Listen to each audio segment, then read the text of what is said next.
अस्सलाम वालेकुम नाज़रीन, प्रोग्राम में खुशामदीद। मेरा नाम है आयशा यूसुफ।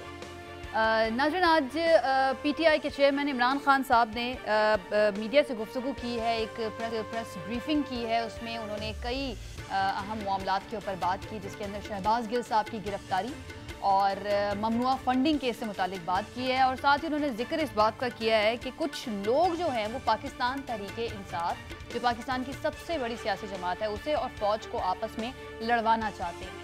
ये कौन लोग हैं जो फ़ौज को और पीटीआई को आपस में लड़वाना चाहते हैं? और इसके साथ साथ जो शहबाज गिल साहब वाला मामला जो है, इसके ऊपर पीटीआई किस तरह से इसको डिफेंड करेगी और क्या उनके उस बयान को डिसोन कर दिया जाएगा, इसके ऊपर हम बात करते हैं। ममनुआ फंडिंग केस का फैसला जो है वो पाकिस्तान तहरीक इंसाफ ने चैलेंज कर दिया है। इमरान खान साहब कहते हैं कि ये हुकूमत जो है ये टेक्निकल बुनियादों पर उन्हें नॉकआउट करना चाहती है। तो इसलिए उन्होंने इस फैसले को चैलेंज भी किया है और साथ ही 23 अगस्त को इमरान खान साहब को शो कॉज नोटिस का जवाब देने के लिए इलेक्शन कमीशन ऑफ पाकिस्तान ने तलब भी कर लिया। और आखिर में हम बात करेंगे कि डॉलर की मुसलसल गिरावट जारी है। आज भी डॉलर 218-220 पर ट्रेड करता रहा और पिछले 2 हफ्तों के अंदर तकरीबन 28 रुपए तक जो है डॉलर की कदर नीचे आई है। तो क्या ये एक इंडिकेटर है कि मुल्क की मईशत दुरुस्त समत में जा रही है, और क्या इसके लॉन्ग लास्टिंग नताइज भी हम देखेंगे मुल्क की मईशत के लिए? तीसरा आज का हमारा टॉपिक ये होगा। हमारे साथ आज मौजूद हैं अमजद अली खान नियाजी साहब, रहनुमा तहरीक इंसाफ, रहनुमा मुस्लिम लीग नून।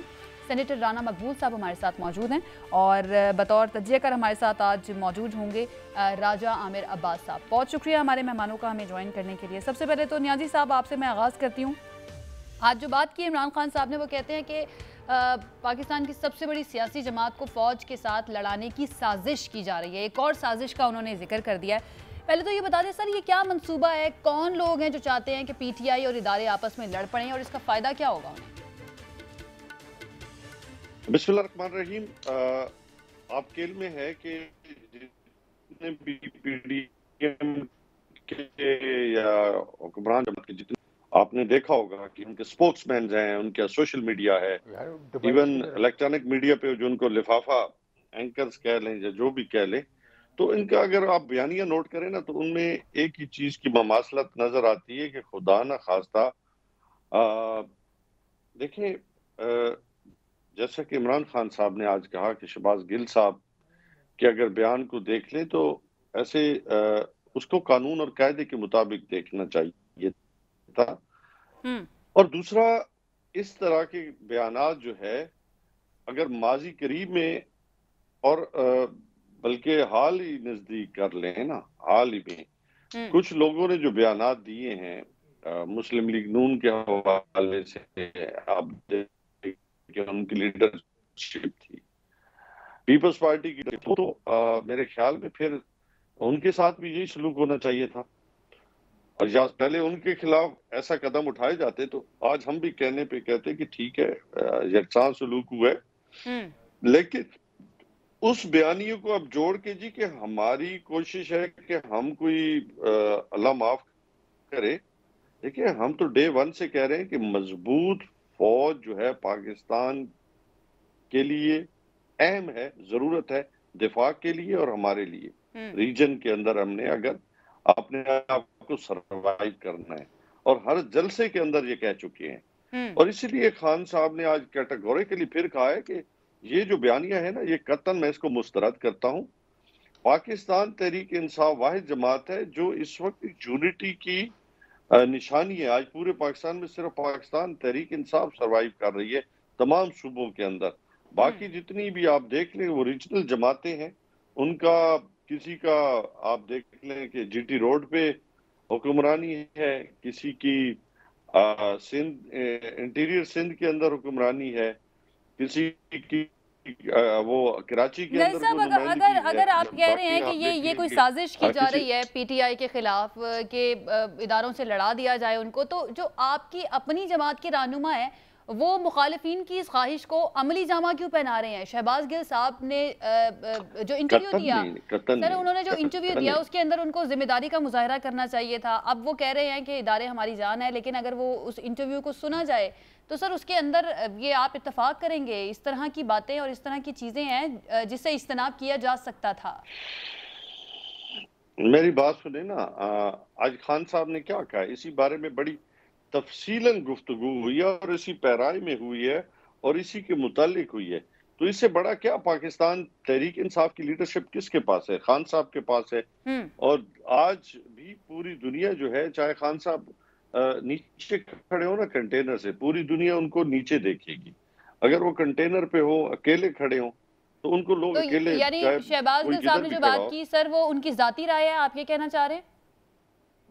मेरी बात सुने, उसके लिए खान ने जो वजाहती बयान आज अपनी प्रेस कॉन्फ्रेंस में दिया है, उससे बड़ा बयान हो नहीं सकता। और हम समझते हैं कि फौज पाकिस्तान की जरूरत है दिफा के लिए, हमारी सलामती के लिए। सबसे पहले तो अल्लाह की जात है ना, फिर हमारा यकीन है कि हमारे ये बहादुर जवान जो मुल्क की दिफा के लिए लड़ रहे हैं बॉर्डर्स पे, तो इन पे हमारा यकीन है और कभी भी हम इनको तकसीम नहीं करना चाहेंगे और ना हमारी ये ख्वाहिश है। क्योंकि कमजोर अगर हमारा दिफा होगा तो सबसे पहले तो देखें हम सरवाइव कैसे कर सकते हैं। ये कहना कि हम, अल्लाह माफ करे, कि कमजोर करना चाहते हैं अपने इदारे को, हम अपने इदारे को कमजोर करेंगे तो फिर इससे कोई हासिल ना होगा। कुछ चीजों पे सियासत होती है और कुछ चीजों पे ऐसा कभी भी सियासत नहीं हो सकती और ना करनी चाहिए। इसलिए आज हम क्यों कह रहे हैं कि हर इदारा रूल ऑफ लॉ के नीचे अपना काम करे और पॉलिटिकल जो लोग हैं वो उन सब, बल्कि सब जो एहतसाब का नारा हम क्यों लगाते हैं, इसीलिए लगाते हैं ना कि हम एनआरओ, हमारा क्या मसला था कि हम एनआरओ नहीं देना चाहते थे। और हम समझते हैं कि आज भी करप्शन, जब पहले इदारों का भी यही मौक़िफ़ है। सही है, ठीक है जी। करप्शन आपको याद होगा 6 सितंबर को दिया था राहिल शरीफ साहब ने कि करप्शन के खात्मे के बगैर मुल्क तरक्की नहीं कर सकता। ठीक है सर, मैं आगे बढ़ती हूँ। राना मकबूल साहब, सर आप सुन रहे हैं नियाजी साहब की बात, और ये सिर्फ नियाजी साहब नहीं कह रहे, आज इमरान खान साहब ने या दीगर पीटीआई के जो लोग हैं वो ये बार बार बात कर रहे हैं कि माजी करीब में या माजी में अगर देखा जाए तो जो मुस्लिम लीग नून है या पीपल्स पार्टी है, उनके सियासी रहनुमा भी इस तरह की बातें कर चुके हैं। तो ये इम्तियाजी सलूक जो है सर पीटीआई के साथ क्यों किया जा रहा है, इसके ऊपर सबसे पहले तो सर आप क्या कहना चाहेंगे? बड़ी जस्टिफिकेशन है जी, बड़ी रीजनेबल जस्टिफिकेशन है, इससे ज़्यादा बड़ी विजडम की बात हो ही नहीं सकती। इफ़ एट ऑल अगर हम मान भी लें तो do the two wrongs put together make one right, इसकी कोई जस्टिफिकेशन है? देखें, इसने जलती पे तेल का काम किया है। It has really added insult to the injury. जब शहीद हुए हैं हेलीकॉप्टर में सीनियर ऑफिसर्स भी और जवान भी, तो उसके ऊपर जो इनका मीडिया है, सोशल मीडिया, जो उन्होंने बातें की हैं, जो तूफ़ान उठाया है लोगों का, तो आपको पता है सीना छलनी हुआ है ऐसी बातों से। उसके ऊपर कितना रिएक्शन आया आपके सामने भी है। कुछ लोगों ने कन्फेस भी किया, कुछ लोगों ने इंक्वायरी है, और 6 लोगों की JIT बनी हुई है, वो ट्रेस कर रही है, वर्क कर रही है कि क्या इसके फैक्टर्स हैं, हु आर रिस्पॉन्सिबल।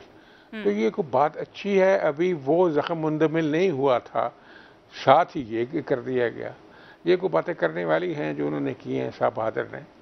और जिस तरह की आपको याद है, जब भी हमारी बात हुई है, मैंने हमेशा डिक्शन की बात की है, अंदाज़े गुफ्तगू की बात की है, अल्फाज के चुनाव की बात की है।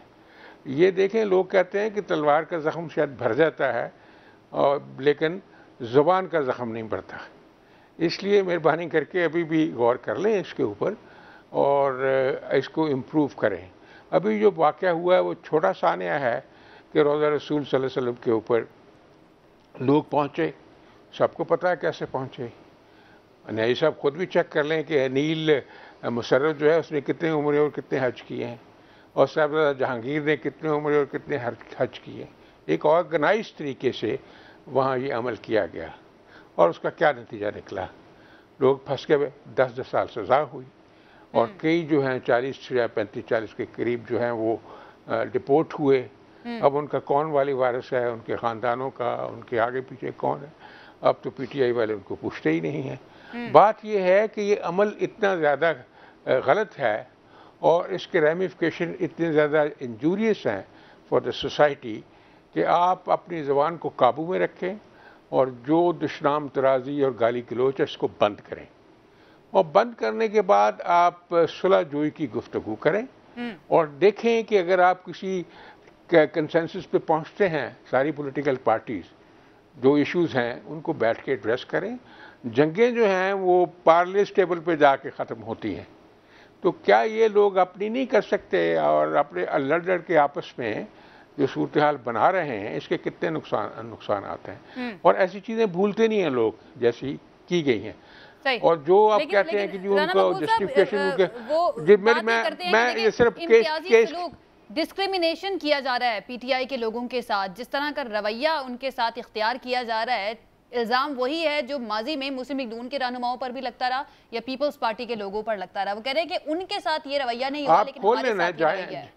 जाए ना आप सर, किसकी गाड़ी के शीशे तोड़े गए? जाके अगर मेरी याद सुने ना जी, आप आयशा कहें कि इस्तगासे कर दें। अगर पुलिस आपकी कंप्लेंट को एंटरटेन नहीं कर रही, कोर्ट तो खुली हुई हैं, कौन आपको रोक रहा है?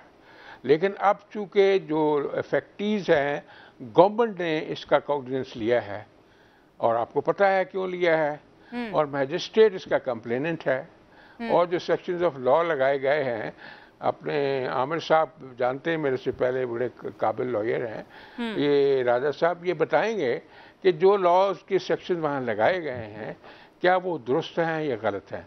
अब बात की है कि केस का क्या बनता है, कैसे प्रोसेस होता है, ट्रायल होता है, कोर्ट्स क्या फैसला करती हैं, वो बात की बात है। लेकिन एक ऐसा वाक़या ज़रूर हो गया जो नहीं होना चाहिए था, इसलिए मैं तो गुजारिश ये करूंगा सभी से कि ऐसे वाक़यात को रिपीट ना करें। ठीक है राजा आमिर अब्बास साहब, ठीक है, बातों से और गालियों से मसला हल नहीं होता। ठीक हो गया। राजा आमिर अब्बास साहब, सर हमारे दोनों जो गेस्ट हैं उनकी गुफ्तगू आप सुन रहे हैं, और सर ये पहली दफ़ा नहीं है कि अगर किसी बारे में सवाल पूछा जाए तो जस्टिफाई इस तरह से करने की कोशिश की जाती है कि देखें जी माजी में वो भी तो कर चुका है। पीडीएम की तनकीद को बुनियाद बनाकर क्या शहबाज गिल साहब का वो जो इंटरव्यू था या जो बीपर था उसको जस्टिफाई किया जा सकता है?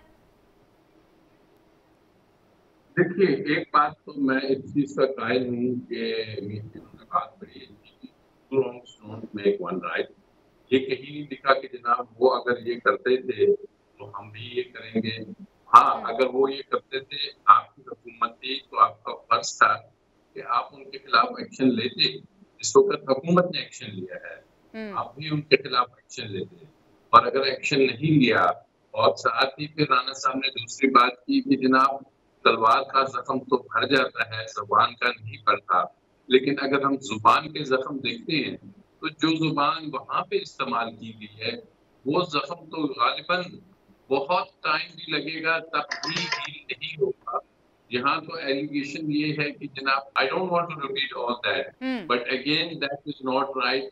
ये जो सब कुछ हो रहा है हमने एक ब्रॉडर प्रोस्पेक्टिव में देखना है, वो है पाकिस्तान के प्रोस्पेक्टिव में। ये तमाम वो है कि जो हमारा दुश्मन चाहता है कि इस मुल्क में हो, इस मुल्क में अदारों और अवाम के दरमियान डिस्टेंस हो, इस मुल्क में पॉलिटिकल अनस्टेबिलिटी हो। सबसे जरूरी चीज है कि पॉलिटिकल स्टेबिलिटी को लेके आना है। पॉलिटिकल स्टेबिलिटी होगी तो आपकी इकोनॉमिक स्टेबिलिटी होगी। पॉलिटिकल स्टेबिलिटी के लिए आपने जो रास्ते इख्तियार करना है उसमें चाहे आपको माजी को थोड़ा भूलना पड़ता है, भूलिए।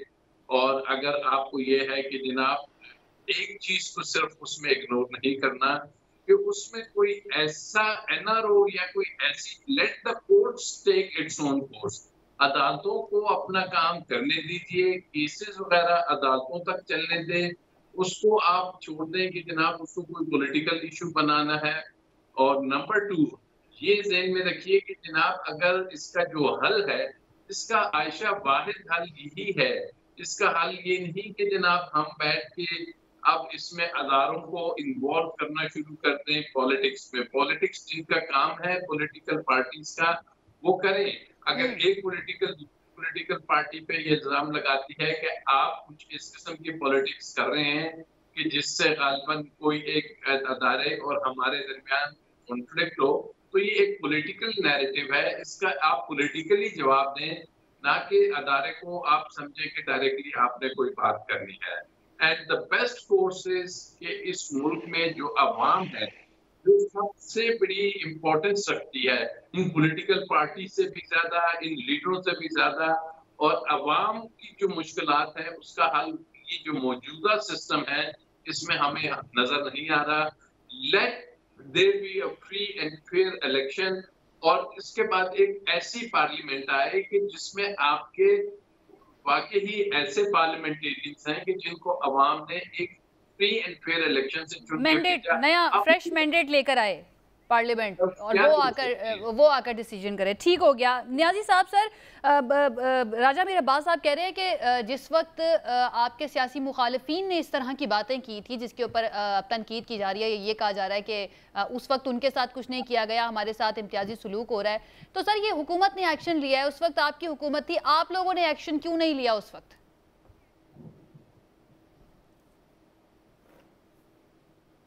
नियाजी साहब, आप सुन पा रहे हैं मुझे? मेरे ख्याल से अमजद नियाजी साहब जो हैं उन तक आवाज़ नहीं जा रही है, कोशिश करते हैं दोबारा उनसे रब्ता करें। राना मकबूल साहब, सर आपकी तरफ में आ जाती हूँ। सर, ये जो अब दूरियां पैदा हो रही हैं, ये फासले पैदा हो रहे हैं पीटीआई और इस्टेब्लिशमेंट के दरमियान, जिसका जिक्र इमरान खान साहब ने भी किया है, इसका फ़ायदा बहरहाल मौजूदा हुकूमत को ही हो रहा है। देखें जी, फ़ायदा या नुकसान वो तो अलग बात है। आपने अपने इंस्टीट्यूशंस में एरिया ऑफ एक्टिविटी जो अंडर द कॉन्स्टिट्यूशन है उसी में सबको काम करना चाहिए, यही कौम की एस्पिरेशन है। राजा साहब के नहायत अदब एहतराम से मैं एक बात ज़रूर करूँगा, अगर मैं सही समझा हूँ। इन्होंने कहा कि कोर्ट्स के बारे में भी कमेंट्स होते रहे हैं। देखें राजा साहब, एक फ़ैसला जज करता है, एक तारीख भी करती है। क्या मैं मुनीर अहमद का फ़ैसला मान लूँ जो मौलवी तमीज़ुद्दीन केस पे उसने किया था कि दुरुस्त था? क्या मैं जस्टिस नवारुल हक का फ़ैसला मान लूँ जो भुट्टो की एक्सिक्यूशन का उसने किया था, दुरुस्त था? एक ही पल्ले में डाल दूँ मैं मुनीर अहमद को और कार्नेलियस को, या दुराब पटेल को, या राणा भगवान दास को? जो बड़े जज हैं वो बड़े फ़ैसले करते हैं और तारीख़ उनको याद रखती है। जो फ़ैसले गलत हो जाते हैं और उनके नुकसानात भी उसी तरह होते हैं। इसलिए ये बात तो हम जो है सोचों पे तो कैद नहीं लगाई जा सकती। हाँ, अल्लाह करे अगर फ़ैसले सारे ही फैक्ट्स और उसूलों के मुताबिक हों और कोई उसमें एंगल ना हो और कोई टेम्परिंग ना हो तो बड़ी खुशी की बात है। फिर तो कोटे अल्लाह की रहमत है, बहुत बड़ी रहमत है। आपने फरमाया कि ये जो फ़ायदा होगा, किसको फ़ायदा होगा? फ़ायदे की बात नहीं है। एक फील्ड होना चाहिए with equal opportunity. Political parties अपना अपना मैनिफेस्टो लेके आएँ, लोगों के सामने लेके आएँ, जो सबका अचीवमेंट्स है वो दिखाएं, और आइंदा के लिए जो भी कमिटमेंट करते हैं, जिनको पब्लिक जो है वो चुनती है, उनको चुन लें और वही हुकूमत में आ जाए। यही तरीक़ेकार है। चलिए सर, फायदे की बात नहीं, लेकिन लेवल प्लेइंग फील्ड की जो बात करते हैं आपने जो की, या इससे पहले आपके जो दीगर साथी हैं आपकी सियासी जमात से, आपको लगता है कि सही सूरत हाल में एक लेवल प्लेइंग फील्ड मिल जाएगी तमाम सियासी जमातों को? मिलनी चाहिए, क्यों नहीं मिलेगी, मिलनी चाहिए। यही तो मैं बात कर रहा हूँ। आपको मैंने पहले कहा है कि अगर एक टेबल पे बैठ जाते हैं, आपने स्टैंडर्ड ऑपरेटिंग प्रोसीजर्स पॉलिटिकल लोग जो हैं खुद डिसाइड करें, इलेक्शन की टाइमिंग भी खुद डिसाइड करें। लेकिन इसमें वक्त भी लग जाता है, बहस में, गुफ्तगू में, पार्टिसिपेशन में। अगर आप सिचुएशन ऑफ एस्ट्रेंजमेंट रखेंगे जो कि पहले है, और एक नफरत की फिजा रखेंगे, एक क्लैश की फिजा को कायम रखेंगे, तो फिर आप अपने मसाइल हल नहीं कर सकते। फिर और लोग आर्बिटर्स आएंगे। तो सर हुकूमत तैयार है दिल बड़ा करने के लिए, सर साथ बैठने के लिए, मुज़ाकरात करने के लिए तैयार है? आपको याद नहीं है कि मौजूदा प्राइम मिनिस्टर ने पहले दिन क्या कहा था? क्या हम बैठ जाएं? तो मैं के बिलावल भुट्टो ने ये कहा था कि इमरान खान, हम आपके साथ हैं, हम आपके पीछे हैं। तो अब आप अगर दुत्कारते रहें और फिर बात ना करें और बुरा भला ही कहते रहें, तो आप बंदे को अपने तरफ भी देखना चाहिए। आप कह लिया करप्ट बहुत कुछ कह लिया, जो आपने करना था वो कर लिया। अब तो सारे का सारा मामला आपकी तरफ उलट गया है। अब क्या करें इसमें? तो इसलिए बेहतर है कि मोहब्बत और हिब्बत और बर्दाश्त के साथ मामला तय किए जाएं। ये गुस्से और इश्तिहाल के साथ नहीं हो सकते हैं। ठीक है राजा, मेरी तो गुजारिश है। ठीक हो गया सर। बाकी मैं आज करता हूं कि जब अगर होना है, अभी एक पुल आपके सामने आ गया, पीटीआई के सामने, ये जो इलेक्शन कमीशन का फैसला है, इसको आप पार करेंगे तो ये सारी बातें आगे चलेंगी। ठीक हो गया सर। बेहतर है कि अभी सूरत हाल का जायजा लेके कोई मुनासिब स्टेप्स ले लिए जाएं। ठीक है राजा मेरे बात साहब, मैं आती हूँ आपकी तरफ। नियाजी साहब ने हमें ज्वाइन कर लिया एक मरतबा फिर से। अमजद नियाजी साहब, सर कल हमारे साथ जमशेद इकबाल चीमा साहब मौजूद थे और उनसे मैंने ये सवाल किया था कि अब इमरान खान साहब क्यों नहीं बैठ जाते पाकिस्तान के लिए, इन लोगों के साथ मिल बैठ कर कोई फैसला करें, पाकिस्तान की बेहतरी का कोई इस्तेहकाम आए। तो उन्होंने कहा कि देखिए जी बैठ जाएंगे इमरान खान साहब, और अभी राना मकबूल साहब भी कह रहे हैं कि हमने तो पहले दिन आके कहा था कि आप बैठ जाते हैं, लेकिन हमें धुतकारते रहे ये लोग। तो सर अब तैयार है पीटीआई साथ बैठने के लिए? आशा, पहली बात है कि पाकिस्तान तहरीक इंसाफ ने एक बड़ा वाज़ेह मौक़िफ़ लिया है कि अगर ये गवर्नमेंट जो है ऑर्गेनिक तरीके के साथ आती तो बिल्कुल हमें कोई बैठने में एतराज़ नहीं था, क्योंकि इस गवर्नमेंट के पास पहली बात तो ये कि मैंडेट ही नहीं है, ना पब्लिक का है और ना ही ये आए हैं ऑर्गेनिक तरीके के साथ। जिस तरह मैंने पहले कहा, ये आए हैं किसी की साजिशों के जरिए आ गए। अब आ गए तो देखो, इसलिए तो इंटरनेशनल लेवल पे हमारे इदारों को कोशिश करनी पड़ रही है कि इनको किसी न किसी तरीके के साथ लोन दिलवा सके। इवन IMF नहीं मान रहा, मेरी बात समझ रहे? तो इसका मतलब है कि मईशत की बहाली इसी सूरत में मुमकिन है, जो मेरी निगाह में है, जो आज जितनी भी पॉलिटिकल अपने पॉइंट ऑफ व्यू रखते हैं, एनालाइज कर रहे हैं, डिबेट कर रहे हैं, जो समझदार हैं, इंटेलेक्चुअल्स हैं, जो वो कह रहे हैं कि इसका वाहिद हल इलेक्शन है। मुल्क के अंदर एक नए इंतखाबात जो हैं, और वो खाली इंतखाबात ना हो, वो साफ और शफाफ इंतखाबात हो, ताकि मिसाके मईशत की तरफ बढ़ा जा सके, वो पॉलिसी लाई जा सके जो इंडिपेंडेंट पाकिस्तान के लिए जरूरी हो। देखिए, पाकिस्तान को हासिल किया, लेकिन इसका इंडिपेंडेंट होना बड़ा जरूरी है। अगर हमने दूसरों की पॉलिसी अपने ऊपर लागू रखी, चाहे आपकी फॉरेन पॉलिसी है, अभी आपकी मईशत के हवाले से आपकी पॉलिसीज है कि आपने क्या, देखिए हर मुल्क जो है अपने मफादात में काम करता है, अपने मफादात में वो अपनी पॉलिसीज बनाता है। तो ये हमने जो इतनी लाखों लोगों की कुर्बानियां दी पाकिस्तान को हासिल करने के लिए, दफाए वतन के लिए हमारे नौजवानों ने जो कुर्बानियां दी, उनकी माओं को, उनके वालिदैन को हम क्या जवाब देंगे कि हमने किसी की गुलामी करते हुए फिर पाकिस्तान को मसाइल में धकेला? तो हमारा मौक़िफ़ है कि कोई भी बात है वो पाकिस्तानी मफाद में कोई भी हो, कोई चीज भी हो, अगर किसी को दे रहे हैं, किसी से कुछ ले रहे हैं, let the parliament decide. Parliament decide करे, आपकी लीडरशिप डिसाइड करे, आपकी कौम डिसाइड करे कि हाँ फिर उसकी तरफ बढ़ा जाए। ये कि फैसले मुसल्लत ना किए जाए, और कोई भी मुल्क है चाहे कितना भी ताकतवर क्यों ना हो, लेकिन वो हमें डिक्टेट ना करे। दुनिया में कोई भी मुल्क कमजोर से कमजोर है, वो भी आज डिक्टेशन नहीं चाहता। आप देखें कि सऊदी अरब, आप पिछले दिनों आपने देखा कि बाइडन को उन्होंने क्या कहा है, बाइडन को यही कहा है ना। एक जमाने में आप इससे पहले जो गए थे, हमारे ट्रंप गए थे सऊदीयन में, तो उस वक्त उनकी क्या पोजीशन थी, इस दफा वो भी चाह रहे हैं। देखिए, दुनिया अब चेंज चाह रही है, दुनिया चाहती है कि हम अपने कदमों पे खड़े हों, अपनी सॉवरेंटी को बरकरार रखें। इसी में अजमत है कौम की। कौम तो इलामा इकबाल का जो ख्वाब है और कायद आज़म की जो बुनियाद है, वो उसे किस तरह उसे पीछे हट सकते हैं। ठीक है सर, यहाँ पे एक ब्रेक ले लेते हैं, वापस आएंगे तो ये ममनुआ केस का जो मामला है, इसको चैलेंज किया है इस्लामाबाद हाई कोर्ट में पीटीआई ने, इसके ऊपर बात करेंगे। कितना रिलीफ मिल सकता है, कितनी उम्मीद है इस्लामाबाद हाई कोर्ट से। एक ब्रेक के बाद बात करते हैं। Stay with us.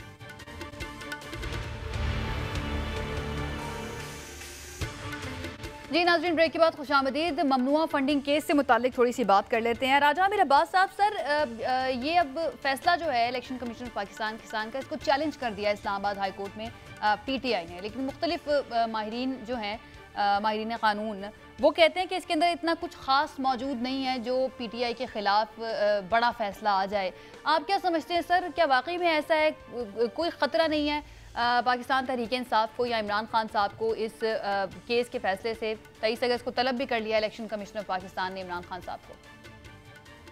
देखिए, तलब तो उन्होंने एक कानूनी उसके हिसाब से किया है कि जब भी वो इस नतीजे पे इलेक्शन कमीशन पहुंचेगा कि ये प्रोहिबिटेड फंड है। ये बड़ी अच्छी बात हो गई कि ये क्लियर कर दिया कि ये फॉरेन फंडिंग नहीं है, ये प्रोहिबिटेड फंडिंग है। जी। तो प्रोहिबिटेड फंडिंग के बारे में जो कानून ये कहता है कि once the court election commission of Pakistan अपने उसमें इस नतीजे पे पहुंचती है कि प्रोहिबिटेड फंड है, तो फिर उन्होंने कानूनी तौर पे उन्हें एक शो कॉज देना है और उनसे पूछना है कि आप बताइए कि क्यों ना ये फंड हम जब्त कर लें।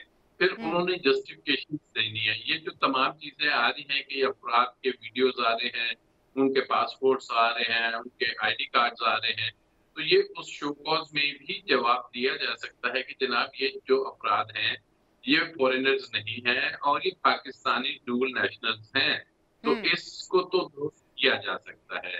बाकी रह गया जहां तक चैलेंज करने की बात है, उन्होंने गालिबन अभी तक सिर्फ शो कॉज को चैलेंज किया है।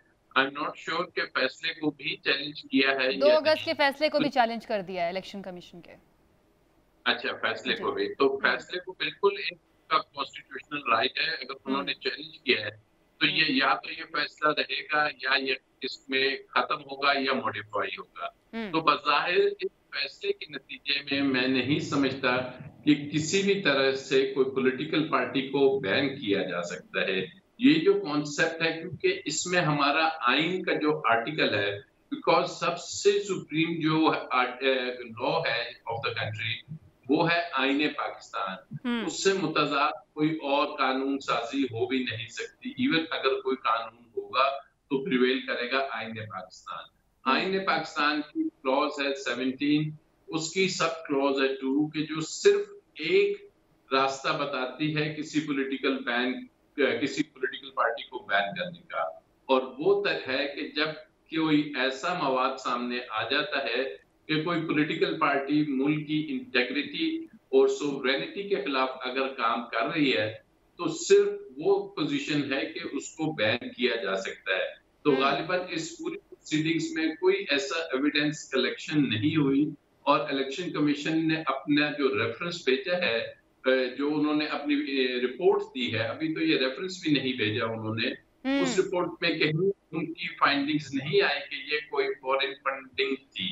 अगर फॉरेन फंडिंग नहीं थी, कहीं इस चीज का अगर जिक्र नहीं है कि जनाब इसमें पाकिस्तान की सोवरेनिटी या इंटीग्रिटी, तो मैं समझता हूँ पीटीआई को किसी भी अंदाज में इस इलेक्शन कमीशन की रिपोर्ट के मुताबिक बैन नहीं किया जा सकता। और बैन करने का जो पावर है वो सिर्फ सुप्रीम कोर्ट में है, और जब ये अल्टीमेटली सुप्रीम कोर्ट में जाएगा तो फिर जाने के बाद पता चलेगा कि जनाब जब पीटीआई से पूछा जाएगा और हुकूमत से, क्योंकि हुकूमत ने एक पहले इनको नोटिफाई करना है गजट में और फिर रेफरेंस भेजना है कि जनाब वो कौन सा मटेरियल है जिसको आप समझते हैं कि उस पर पार्टी बैन हो सकती है। तो this is very much clear कि ये पार्टी को बैन नहीं किया जा सकता। और किसी पॉलिटिकल लेकिन पार्टी को बैन करने से ज्यादा अब जो बयानात आ रहे हैं वो इमरान खान साहब की नाअहली के बारे में किए जा रहे हैं। राना सनाउल्लाह साहब को आपने सुना होगा, वो कहते हैं कि बस रेफरेंस भेजने की देर है, जिस दिन रेफरेंस भेजा उस दिन इमरान खान साहब नाअहल हो जाएंगे। तो सर ये हम समझे कि सिर्फ सियासी बयानात ही दिए जा रहे हैं, या फिर जो एक जंग जो चल रही होती है सोशल मीडिया और नेशनल मीडिया के ऊपर, ये सिर्फ उसी का हिस्सा समझा जाए? पॉलिटिकल नैरेटिव्स होते हैं, तो राना साहब भले से ये कहते रहे, लेकिन मेरे ख्याल में जो लॉ मिनिस्टर है उसकी तरफ से अभी तक कोई ऐसी बात नहीं आई। और इसको अगर वो सुप्रीम कोर्ट अगर इतना वाकई समझते हैं जिस दिन की बात है, तो भेज दें, भेज के देख ले कि जनाब ये ग्राउंड्स है, आर्टिकल 17(2) ये कहता है ये चीजें होनी चाहिए। और फिर ये कोई ऐसा मजाक नहीं है कि मुल्क की सबसे बड़ी जमात जिसने 150-55 सीटें ली हुई हो, जिसकी पंजाब में गवर्नमेंट हो, केपी में गवर्नमेंट हो, गिलगित बल्तिस्तान में गवर्नमेंट हो, कश्मीर में हो, आप उठा के विद स्ट्रोक ऑफ पेन आप उसको बैन कर दें। It's not possible. ये आपके पॉलिटिकल सिस्टम की धज्जियां उखेड़ के रख देगी ये चीज, और ना ऐसे किसी मुआशरे में होता है, ना किसी पॉलिटिकल सोसाइटी में ये चीजें होती हैं। ये नामुमकिन सी बात है। इसकी वही बात है कि जनाब ये बात एक जो अभी इश्यू बन गया है, जिसको देख रहे हैं कि जो वो फेडरल गवर्नमेंट है वो कैपिटल की हद तक है, उसके बाद पंजाब जो सबसे बड़ा सूबा है वहां पे पीटीआई की गवर्नमेंट है, केपी में है, बाकी बलूचिस्तान में भी फेडरल गवर्नमेंट नहीं है, और इसी तरीके से सिंध में भी जो सी है वो पीपल्स पार्टी की अपनी एक पॉलिटिकल नैरेटिव है और गवर्नमेंट है। तो ऐसी सूरत हाल में the best course again is के अवाम की तरफ देखें कि अवाम की मंशा के मुताबिक इस मुल्क ने चलना है, किसी की और की मंशा के मुताबिक नहीं चलना। और अवाम की मंशा जो कानून इसके आइन के प्रियम्बल में है कि आइन की मंशा के मुताबिक ही सिस्टम चलेगा और बेस्ट हल नहीं सर, अगर अवाम की मंशा ये हो कि नवाज शरीफ साहब को जो है बहाल कर दिया जाए, उनकी ताहयात नाअहली बगैर किसी कानून साजी के या जो केसेस हैं उनके ऊपर वो ख़त्म कर दिए जाएं, तो क्या उनको भी बहाल कर देना चाहिए अगर अवाम की मंशा के मुताबिक चलना है? तो देखिए, अवाम की मंशा कैसे पता चलेगी? वो थ्रू इलेक्शंस पता चलेगी। अगर इलेक्शंस में इतनी सीटें लेके आ जाती है मुस्लिम लीग नून और वाकई ही वो ऐसी कानून साजी पार्लियामेंट में कर सकती है कि जिसमें सुप्रीम कोर्ट के इस फैसले को या आइन से आर्टिकल 62 या 63 को खत्म कर दे, तो अवाम की जो मंशा है वो ट्रेवल करेगी इस रूट के जरिए, ना कि कोई जंगल का कानून होगा कि अवाम की मंशा ऐसे होगी। तो वही कहा जा रहा है कि अवाम की मंशा फेयर एंड फ्री इलेक्शंस है और that is the only possible जो इस टाइम पाकिस्तान को सुधार सकता है और इसकी जरूरत है। सही है राना मकबूल साहब। सर, ये ममनुआ फंडिंग का मामला जो है इसके ऊपर बड़ा तकिया किया हुआ है मौजूदा हुकूमत ने। राना सनाउल्लाह साहब या दीगर जो आपके रहनुमा हैं, बड़ी प्रेस कॉन्फ्रेंसेस भी हुई हैं और साबित करने की कोशिश की गई है कि पीटीआई जो है वो फॉरेन फंडेड जमात है। हालांकि इलेक्शन कमीशन ने इसके टाइटल को चेंज कर दिया कि ये प्रोहिबिटेड फंडिंग का मामला है। सर, अगर सुप्रीम कोर्ट में डिक्लेरेशन या रेफरेंस जाता है और सुप्रीम कोर्ट से आपकी मंशा के मुताबिक, मैं कहूँगी, नहीं आता फैसला, नाअहल नहीं किया जाता है इमरान खान साहब को, तो सर ये तो बड़ा ब्लो बैक नहीं होगा आपके लिए या मुस्लिम लीग नून के लिए? देखें, ये दो चीज़ें अलग अलग हैं। खान साहब की डिस्क्वालिफिकेशन अलग है और पार्टी की बैनिंग अलग है। अच्छा, आपको याद होगा कि 10,000 दिरहम नहीं लिए और उन्होंने कहा ये आपका एसेट था, आपने अपने फॉर्म में डिक्लेयर नहीं किया। और यहाँ तो कितने दर्जनों ऐसे एसेट्स हैं जो डिक्लेयर नहीं किए गए, उसको आप कैसे संभाल लेंगे? उसकी कैसे जस्टिफिकेशन आप दे देंगे? हबीब बैंक के दो अकाउंट्स हैं जिसपे करोड़ों रुपए आए, करोड़ों रुपए उन्होंने खुद ड्रॉ किए, वो तो आपने डिस्क्लोज नहीं किए। बहुत सारे ऐसे अकाउंट्स हैं जो आपने डिस्क्लोज नहीं किए। स्टेट बैंक ने ऐसे आपको अकाउंट दिए जो आपने डिस्क्लोज नहीं किए थे, जो उन्होंने इलेक्शन कमीशन को पेश किए। फिर उसके ऊपर सुप्रीम कोर्ट के ऑर्डर के मुताबिक स्क्रूटनी कमेटीज बैठी। जो सुप्रीम कोर्ट के स्क्रूटनी कमेटीज को आप किस तरह ब्रश असाइड कर सकते हैं? और फिर आखिर में जो फाइनेंशियल टाइम्स की डिस्पेंसेशन आई, वो भी आपके सामने है। आप सारे इस मटेरियल को इग्नोर नहीं कर सकते स्ट्रेट अवे। अब हाँ, ये है कि अब अपील जाएगी सुप्रीम कोर्ट में और राजा साहब विल बेयर मी आउट कि इस केस के लिए जो कॉम्पिटेंट जुरिडिक्शन है फॉर अपील वो हाई कोर्ट नहीं है, वो सुप्रीम कोर्ट है।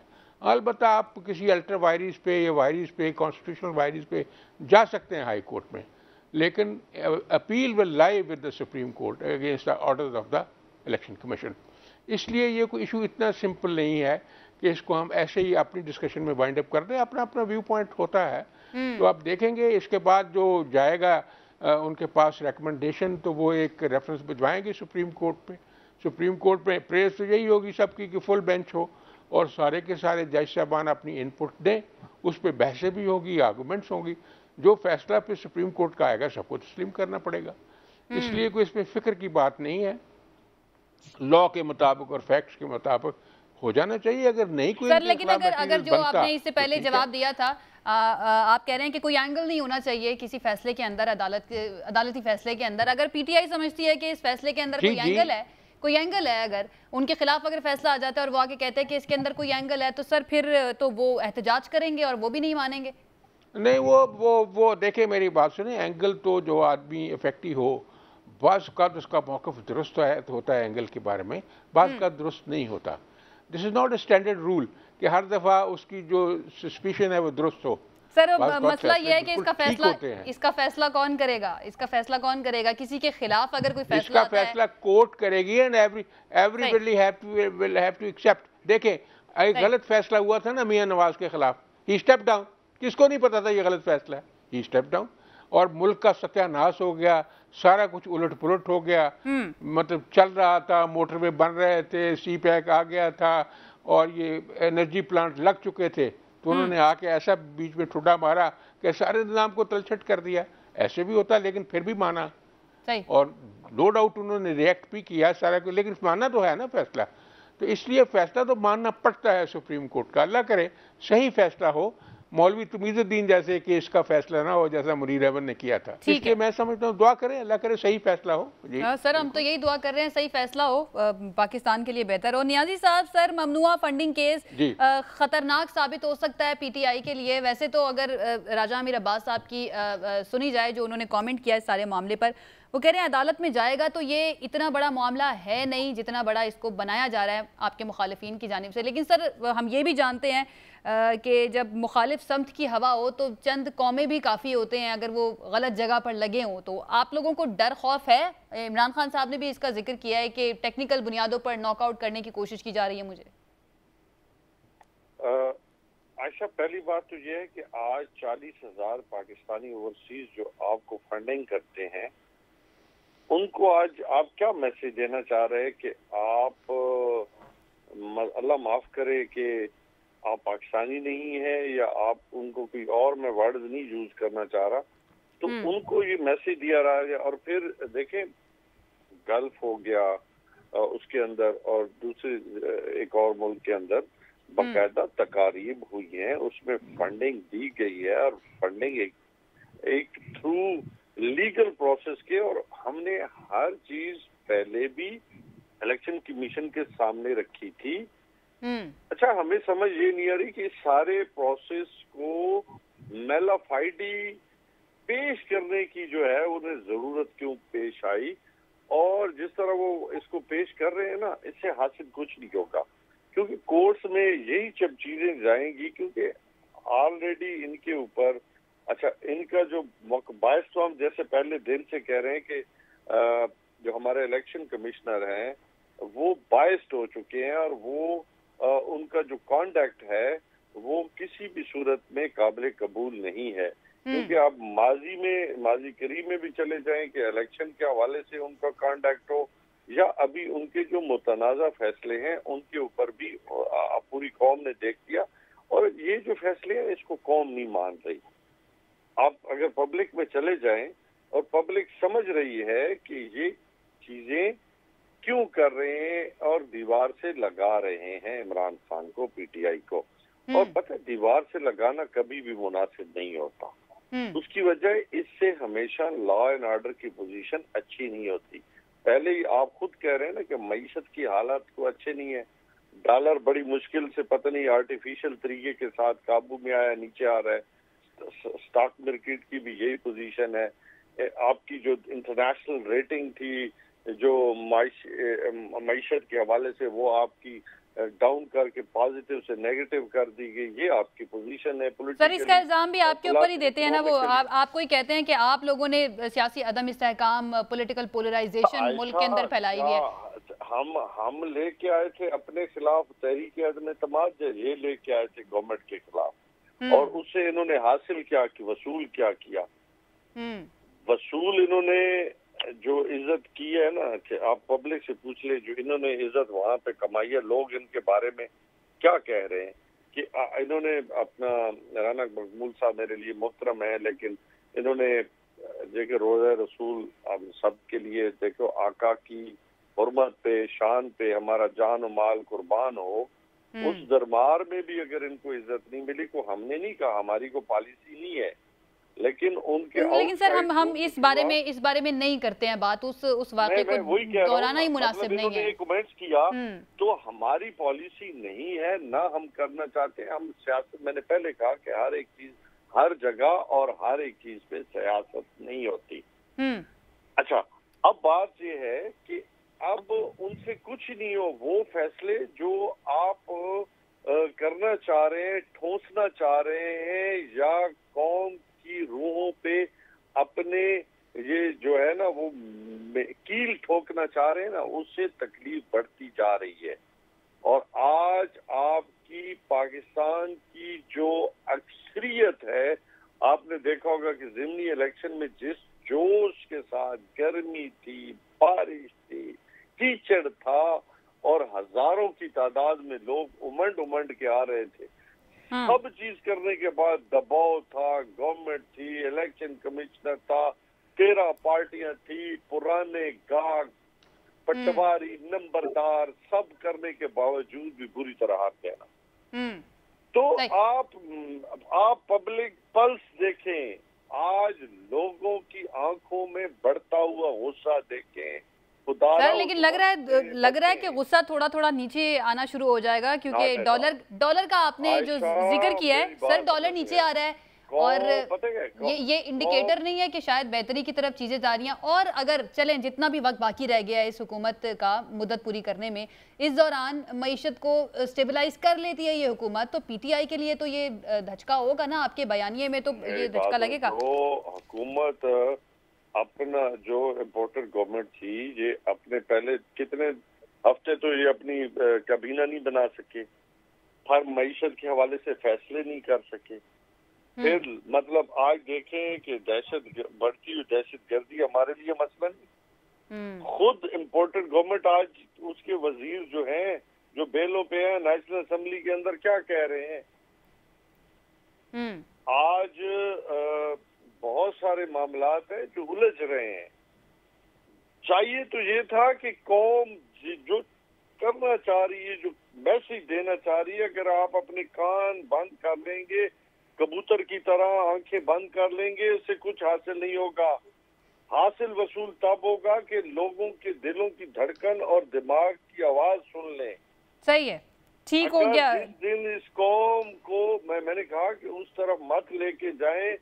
आप पता है श्रीलंका में कुछ भी नहीं हुआ, वहाँ पे देखो वो काम नहीं हुआ जो खुदा न खास्ता यहाँ पे होगा। सर अल्लाह ताला रहम करे, अल्लाह ताला रहम करे हमारे हालों पर, हमारे मुल्क के ऊपर।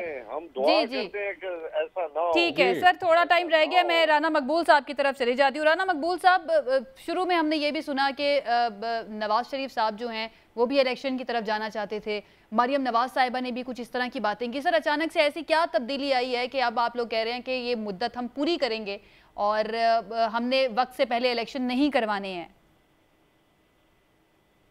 उसका भी फैक्टर यही था जो न्याजी साहब की पार्टी की धमकियां थीं कि हम ये कर देंगे, हम वो कर देंगे, हम सत्यानाश कर देंगे। जो ज़बान इस्तेमाल की जाती है उसी के ऊपर ये रिएक्शन हुआ कि जी ठीक है, फिर हम बैठे हुए हैं, आप कर लें जो करना। इस वजह से ये मेन फैक्टर ये था। अभी भी ये नहीं संभलते अपनी बातों से, ये समझते कि बहुत बड़े इनकलाबी हैं। मैं अभी थोड़ा सा एनालिसिस आपको दे देता हूँ। अभी जो 15 सीटें थी, 20 सीटें, सारी की सारी इनकी थी ना, उसमें से सारी की सारी इनकी थी। और इनका अरूज और शबाब भी बहुत है इनके कहने के मुताबिक। आजाद उम्मीदवार भी थे जिन्होंने जी मैं वो याद कर रहा ना, वो भी इनके साथ ही आ गए। वो भी इनके साथ ही आ गए थे ना, आ गए थे ना। 4 साल इकट्ठे रहे थे ना, और बाकी लोगों के साथ ज्यादतियां भी की थी क्योंकि गवर्नमेंट इनकी थी। इसके बावजूद उन्होंने 5 सीटें इनसे छीनी जो कि इनकी थी। आगे आओ, टोटल वोट पड़ा है 10 लाख पड़ा है पीटीआई को और 8.5 लाख पड़ा है मुस्लिम लीग को। ये जो इनका गलत फहमी है ना, जब मैदान लगेगा ना और पूरी तरह तैयारी करने का मौका मिलेगा, इनको लग पता जाएगा कि मुस्लिम लीग किस तरह वोट लेती है। ये इनकी गलत फहमी। मैं समझता हूँ अगर इतने पॉपुलर होते, अगर इतने पॉपुलर, मेरी बात तो सुन लेना आयशा, अगर ये इतने पॉपुलर होते तो तमाम मुस्लिम लीग, मैं कहता हूँ जमानतें जब्त हो जाती, इनकी जमानतें मुस्लिम लीगियों की जब्त हो जाती। सर तो ये तो बड़ा अच्छा मौका है ना, तो कर लेना चाहिए।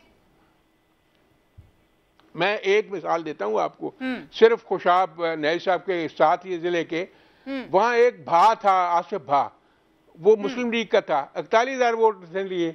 मुस्लिम लीग के कैंडिडेट ने 38,000 लिए और पीटीआई के कैंडिडेट ने 47,000 लिए।